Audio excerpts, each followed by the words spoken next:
Okay guys, so we're going to look at some submissions. We haven't really done an awful lot of submissions. We've been looking at kind of positional stuff, sweeps and things like that. We're going to focus next week or so, maybe even 2 weeks, kind of submissions from side control position, both gi and no gi stuff, or stuff that will work both gi and no gi. We're going to do one attack which can do both gi and no gi, and then we're going to add a gi specific attack submission in each one. So for the side control, I know some of us already know this, but realistically we're kind of controlling a couple of different things. We want to be a little bit careful of where our body position is, because this dictates what escapes he's got. The lower I am towards his hip and his butt, the more effective his bridge is. So when he bridges, he's actively moving me off. So we've just got to be a little bit careful where we are with kind of his hips in mind. So for me, kind of heart on heart is usually my best sort of position. So now when he bridges, doesn't really affect me as much, or it's at the very top part of the bridge. I kind of move a little bit, but I've still got access to go to various different submissions. Stewie's the clever guy, so he's going to frame. So even if he frames, I've still got to be conscious of his hips. So as he bridges, still the same thing, but he's got this little push as well. Okay, so when we, just before we kind of do that, one of the things that I'm going to focus on is just getting this underhook nice and deep. This is going to stop his escapes, but it also just gives us a little bit more of an opportunity to attack this arm. Why? Can anyone tell me why it's a little easier to attack this arm now? Okay, everyone slow down. It's because the elbow's away from the chest. Okay, when his elbows are close to his chest, it's a lot harder to submit. Okay, as soon as the elbow comes away a little bit, there's now opportunity to start submitting and attacking his arm. Okay, so using that kind of underhook helps me a little bit. Okay, so Stewie's going to bridge. I'm just going to put a little bit of weight and I'm going to switch my hips. This hand's going to come over towards the wrist, and I'm going to follow it down, into this right angle position. Okay. We're going to use it off the bridge because typically it's when people are trying to escape and do stuff that they give us the best opportunities. If Stewie just stays super tight, and I'm trying to attack, it's really difficult. But if I get into a position where he's starting to now look to escape, so he looks to escape, this is where I'm going to have those opportunities. So see, I'm sliding this underhook a little bit higher, this hand's going to come in and grab the wrist. So heart and heart, he goes to bridge. I'm just turning a little bit, grab the hand, follow the hand down into this position. Okay, so this hand is trying to put the back of, I'm trying to put the back of Stewie's arm on the mat, and this elbow goes on the mat. Okay. Don't do the submission just yet, but just start off with kind of reacting to that bridge. Okay, make sense? Give it a go. Let's do it. 1, 2, 3. How to get the position. Okay. One of the things which is worth noting as well, like if I get this elbow away from his chest like this, I don't even have to rely on him bridging and trying to escape. It's dead easy just to bring my hand over into this position. Okay. So I want his arm on the right angle. We're going to change this in a second to more of like a 45-degree angle, but to start off with, typically we always go into a right angle. Now if Stewie's thumb's like this, okay, it's going to be really deep. Well, he's able to move his arm and his shoulder really easily.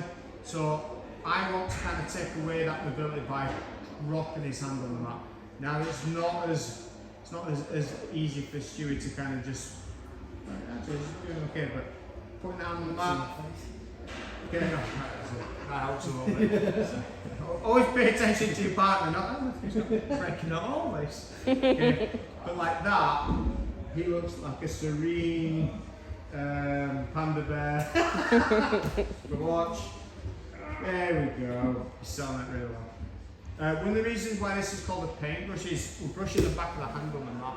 Okay, so just by getting onto the wrist and turning there, that straight away starts creating a lot more tension. It makes it a lot tighter as well.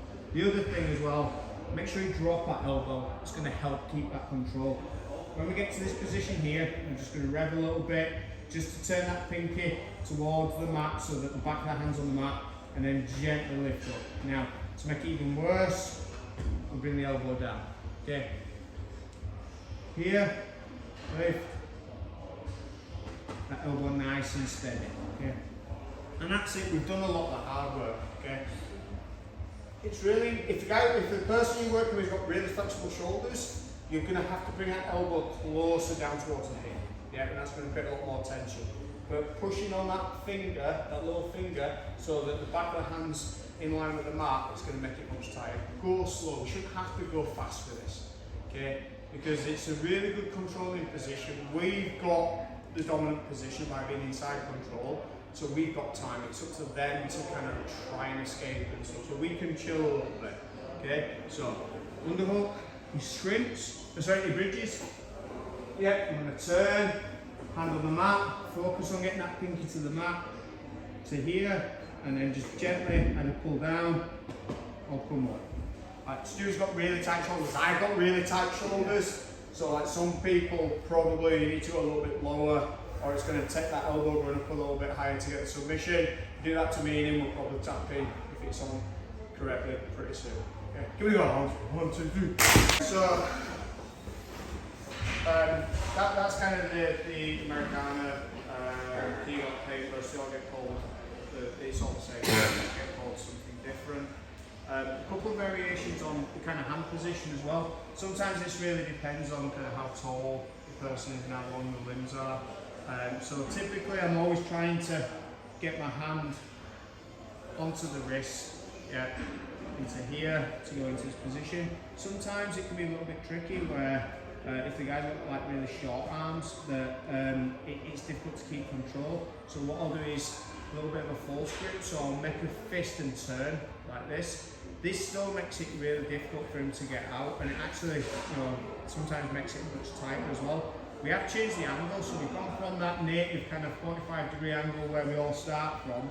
Okay, once we go over into that fist and we go down, we straight away go into more of a 45-degree angle. Okay, I really like using this not only for kind of shorter people where I've got a weird grip, or I like using this just anyway, even if I don't get a good decent grip.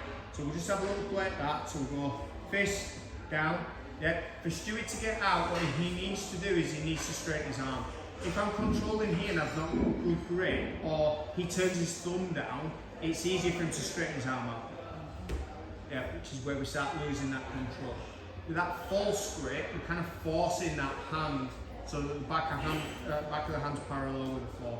So get to here, tries to go straight. Yeah, he tries to turn his thumb, and then that again, it still keeps a good control. So even if he really tries to straighten his arm out, it can be quite difficult to do. Okay, so we'll have a go at the false grip. The other thing as well is we're going to do a pillow. So get into here, and then I'm going to go cross and grip just over there. So this is a bit of a strength one and does rely on you being a little bit stronger, and it does help if you've got longer arms as well. But I'm going to grip over kind of the wrist and just below the pinky, bring it in to there, and then from here I can hit the same sort of submission but just using one hand. This is a little bit of a catch one as well. So this is where you'll get people just grabbing chins and doing stuff like that with necks and things at the same time. But it's just a good thing to have in your arsenal. So if you end up getting to here, and the guy maybe starts bringing his elbow in and wants to deal with that at the same time, we potentially can start using that as a bit of a submission, and even start looking at setting up the wrist lock as well. So two things we're going to have a little play at: false grip, and then finish with sub and pillow.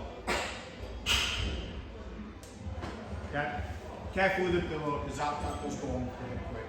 Okay, so finish those two, and then we'll do a choke, and then we'll start rolling. 1, 2, 3.